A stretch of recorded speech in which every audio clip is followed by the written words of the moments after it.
Spaghetti alle telline is a sweet, delicious seafood pasta, and it's something that you definitely have to try if you've never done before. Today's dish is a typical, well, actually not that typical because they're hard to find, but you can eat them in the Lazio and in the Tuscan region. And we're gonna make the telline. If you're in Rome, they're called telline. If you're in Tuscany, they're called arselle. Fact of the matter is, they're absolutely delicious, they're very delicate, and they make some amazing pasta.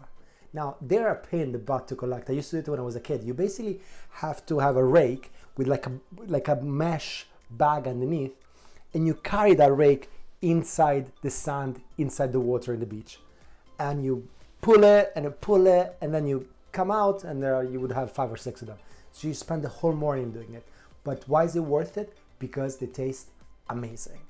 And the recipe is super easy and it's quick, and I'm going to show you how to do it. Very simple ingredients. We got the telline or arselle. We got some nice sweet cherry tomatoes. You have some garlic, some parsley, some white wine, gotta be dry, some leccino extra virgin olive oil. The leccino olive actually complements seafood, so we're going to use that one today. And some nice spaghetti alla chitarra. I love using spaghetti alla chitarra when doing seafood, but you can use linguine, you can use spaghetti, you can do whatever you like. So this is not a red tomato.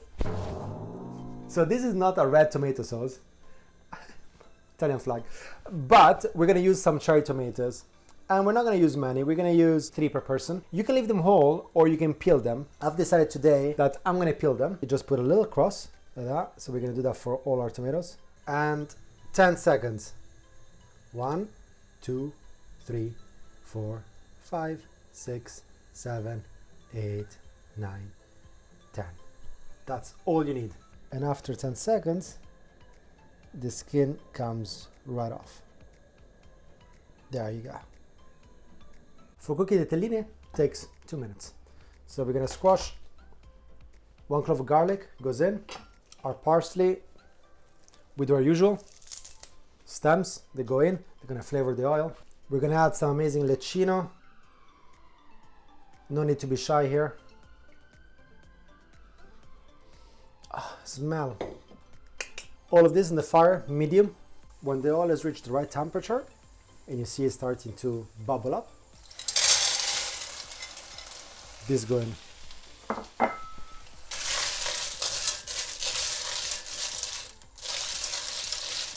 Medium heat, our half a glass of white wine, and we put a lid on. A couple of minutes, they're already opening up.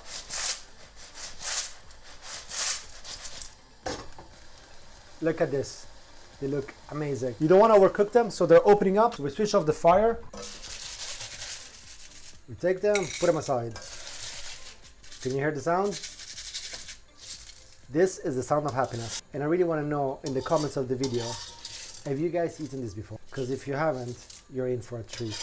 So sometimes in this water, there are some impurities that remain, such as pieces of shells or a little bit of sand.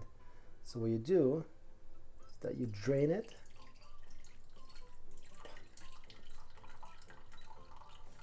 You don't need to drain, you just pour it out.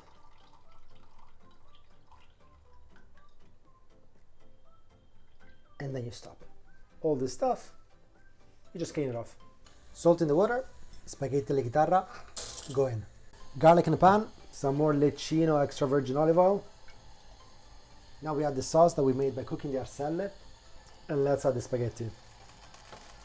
The spaghetti have a couple of minutes more to cook.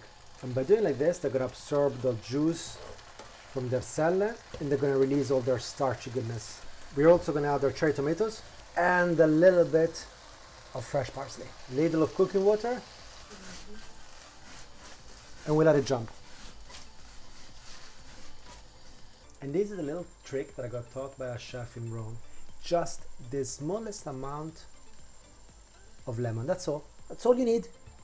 And that will create a chemical reaction and enhance the creaminess. And you're not going to taste the lemon. You're not going to taste the lemon at all, but you're going to get that fantastic creaminess out of your spaghetti. A little bit more water, a little bit more jumping. At this point, our little garlic can go away. Let's give this a taste. A few more minutes. Pasta ready. Let's mix them up.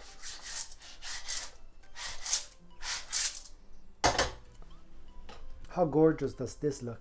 Some more fresh parsley. See, this is the creaminess that we're looking for. Some leccino extra virgin olive oil to top it all up. Now we gotta taste this. I haven't had this in about 15 years. Last time my dad made it for me. Let's see if it's really good.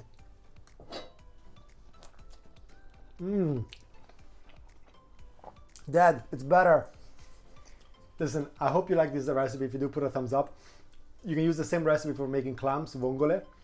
But if you find these little guys, you gotta buy them. They're amazing and you won't regret it. Buon appetito.